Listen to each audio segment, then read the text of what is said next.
राम राम। श्री रामचरितमानस का स्थान हिंदी साहित्य में ही नहीं, जगत के साहित्य में भी निराला है।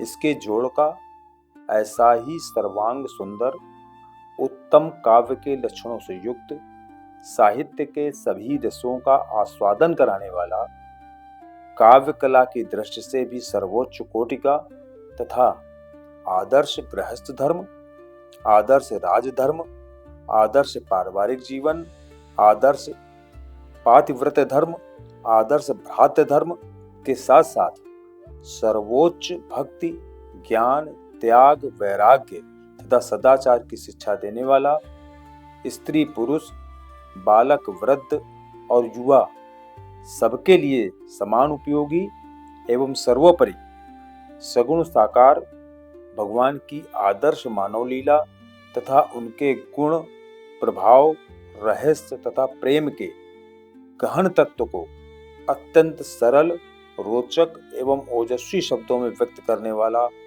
कोई दूसरा ग्रंथ हिंदी भाषा में ही नहीं, कदाचित संसार की किसी भी भाषा में आज तक नहीं लिखा गया। यही कारण है कि जितने चाव से गरीब अमीर, शिक्षित अशिक्षित, गृहस्थ सन्यासी, स्त्री पुरुष, बालक वृद्ध सभी श्रेणी के लोग इस ग्रंथ रत्न को पढ़ते हैं, उतने चाव से और किसी ग्रंथ को नहीं पढ़ते तथा भक्ति, ज्ञान, नीति, सदाचार का जितना प्रचार जनता में इस ग्रंथ से हुआ है, उतना कदाचित और किसी ग्रंथ से नहीं हुआ। जिस ग्रंथ का जगत में इतना मान हो, उसके अनेकों संस्करणों का छपना तथा उस पर अनेकों टीकाओं का लिखा जाना स्वाभाविक ही है। इस नियम के अनुसार श्री रामचरितमानस के भी आज तक सैकड़ों संस्करण छप चुके हैं। इस पर सैकड़ों ही टीकाएं लिखी जा चुकी हैं। गीता पुस्तकालय में रामायण संबंधी सैकड़ों ग्रंथ भिन्न भिन्न भाषाओं के आ चुके हैं। अब तक अनुमानतः इसकी लाखों प्रतियां छप चुकी होंगी। आए दिन इसका एक न एक नया संस्करण देखने को मिलता है और इसमें अन्य संस्करणों की अपेक्षा कोई न कोई विशेषता अवश्य रहती है। इसके पाठ के संबंध में भी श्री रामायणी विद्वानों में बहुत मतभेद है। यहाँ तक कि कई स्थलों में तो प्रत्येक चौपाई में एक न एक पाठ भेद भिन्न भिन्न संस्करणों में मिलता है। जितने पाठ भेद इस ग्रंथ के मिलते हैं, उतने कदाचित और किसी प्राचीन ग्रंथ के नहीं मिलते। इससे भी इसकी सर्वोपरि लोकप्रियता सिद्ध होती है। इसके अतिरिक्त रामचरितमानस एक आशीर्वादात्मक ग्रंथ है।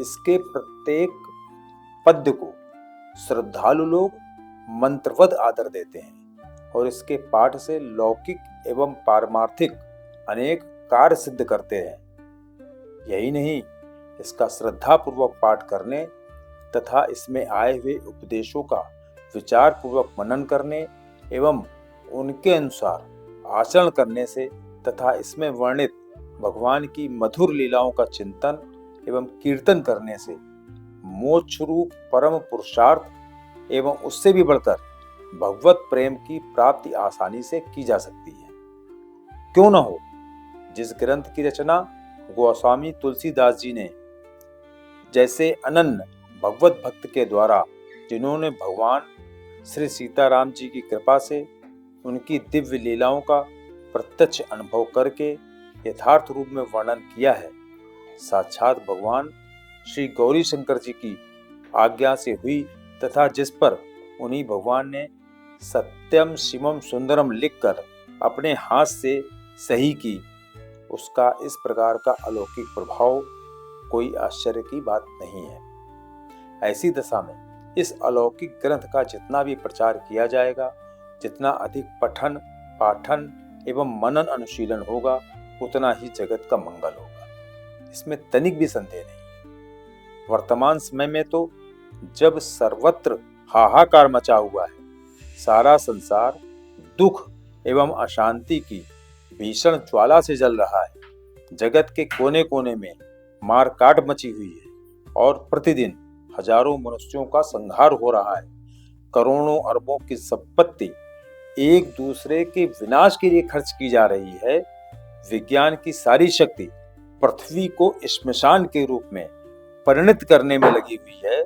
संसार के बड़े से बड़े मस्तिष्क संहार के नए नए साधनों को ढूंढ निकालने में व्यस्त हैं। जगत में सुख, शांति एवं प्रेम का प्रसार करने तथा भगवत कृपा का जीवन में अनुभव करने के लिए रामचरितमानस का पाठ एवं अनुशीलन परम आवश्यक है। इसी दृश्य से रामचरितमानस के पाठ को हम आज से प्रारंभ कर रहे हैं। यह पाठ हम लोग श्री गीता प्रेस द्वारा जो मुद्रित श्री रामचरितमानस है और उसके टीकाकार माननीय हनुमान प्रसाद पोद्दार जी हैं, उनकी टीकाओं का भी वर्णन हम यहाँ पर आपके सामने रखेंगे। हम श्री रामचरितमानस को शुरुआत से लेकर अंत तक पूरा पढ़ने का प्रयास करेंगे। इसमें जो टीका लिखी हुई है उसको भी आपके सामने प्रस्तुत करेंगे और साथ में हम उस विषय में जो हमारे थोड़े मोड़े विचार हमारे इस छोटे से मस्तिष्क में आ रहे होंगे, उमड़ रहे होंगे, उनको भी आपके सामने रखने का प्रयास करेंगे। हमारा ये प्रयास आपको कैसा लगा, इसमें हमें आपके सुझाव की, आपके मार्गदर्शन की और आपके आशीर्वाद की हमेशा निरंतर आवश्यकता रहेगी। आज फिलहाल इतना ही। राम राम।